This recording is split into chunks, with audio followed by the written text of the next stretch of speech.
Hello, আজকে তোমাদের সঙ্গে রাতে আমি কি করি সেই ব্লগটা শেয়ার করতে চলে আসলাম। সেরকম কিছু কাজ করি না, টুকিটাকি সন্ধেবেলার যে চা খাওয়ার বাসনগুলো ছিল সেগুলোকে আগে চট করে মেজে নিচ্ছি। তারপরে আজকে যেহেতু রাতের কোনো তরকারি নেই, সেই জন্য রাত্রেবেলা খাওয়ার জন্য একটা তরকারি বানাবো। তোমরা জানোই আমরা আলুর চচ্চড়ি খেতে খুব ভালোবাসি, তো চট করে সেটাই বানিয়ে নেব।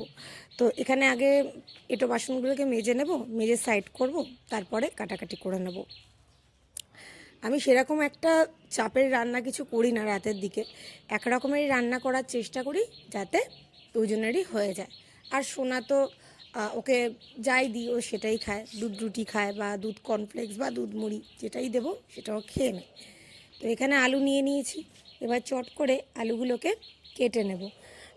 আমার না এই আলু খোসানি দিয়ে আলু ছাড়াতে খুব ইজি হয়, তো সেই জন্য আমি আলু খোসানি দিয়ে আলু ছাড়াই।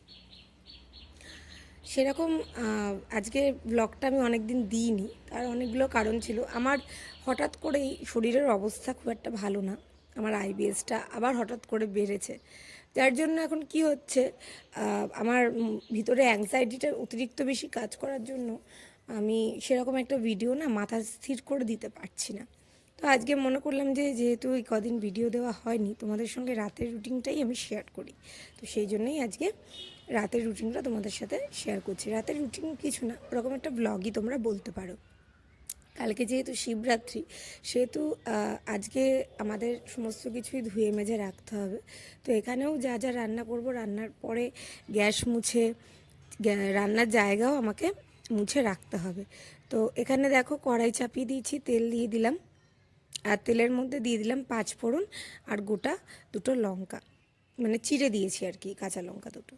তো এবার আমি আলুগুলোকে ছেড়ে দেবো। আলুগুলোকে ছেড়ে বিভিন্ন মশলা, যেগুলো হলুদ গুঁড়ো, লঙ্কা গুঁড়ো, তারপরে জিরে গুঁড়ো, ধনে গুঁড়ো, আর সামান্য একটু আলুর দমের যে মশলাটা হয় না, ওই মশলাটাও দিই, তো বেশ ভাল লাগে। আর নুন দেবো, দিয়ে ভালো মতন কষিয়ে নেব, আর একটু টমেটো দিয়ে দেবো।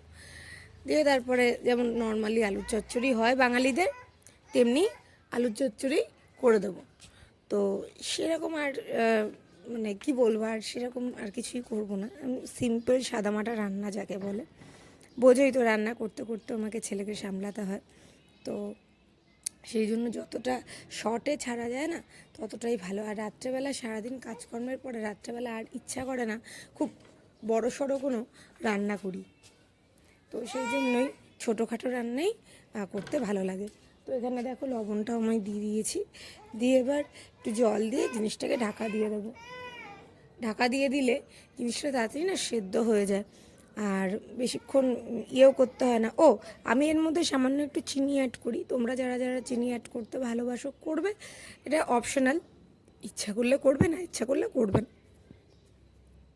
তো এখানে এবার ভালো করে সব কিছু মিশিয়ে নেব, আর আলুগুলোকে একটু একটু ভেঙে দেবো, দিয়ে আমি এখানে ঢাকা দিয়ে দেবো।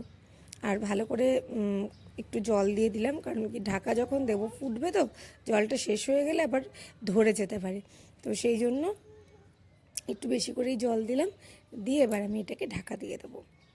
আজকাল ছেলে এতটা বেশি দুষ্টু হয়েছে আর এতটা বেশি চঞ্চল হয়েছে না, যার জন্য ওকে নিয়েই আমাদের পুরো সময়টা কেটে যায়। আর তখন ভিডিও করার কথা কিংবা আর কোনো কাজ করার কথা না সেভাবে আমি তুলেও ধরতে পারি না। তো দেখো এখানে রান্না করতে করতেই চলে এসছেন আমার কোলে, তো এখানে যেহেতু বসিয়ে দিয়েছি, এবার এই সময়টুকু ওকেই দেবো। কথা বলতে বলতে দেখো এখানে ভালো করে সেদ্ধ হয়ে গেছে কিনা আমি দেখছি, আর যেটুকু জল এক্সট্রা ছিল সেই এক্সট্রা জলটাকে আমি টানিয়ে নেব। না টানালে না জল জল আমরা কেউই ভালো খাই না, না তোমাদের দাদা ভালো খায় না আমি ভালো খাই, একটু টেনে কষা কষা হলে খেতে বেশ ভাল লাগে।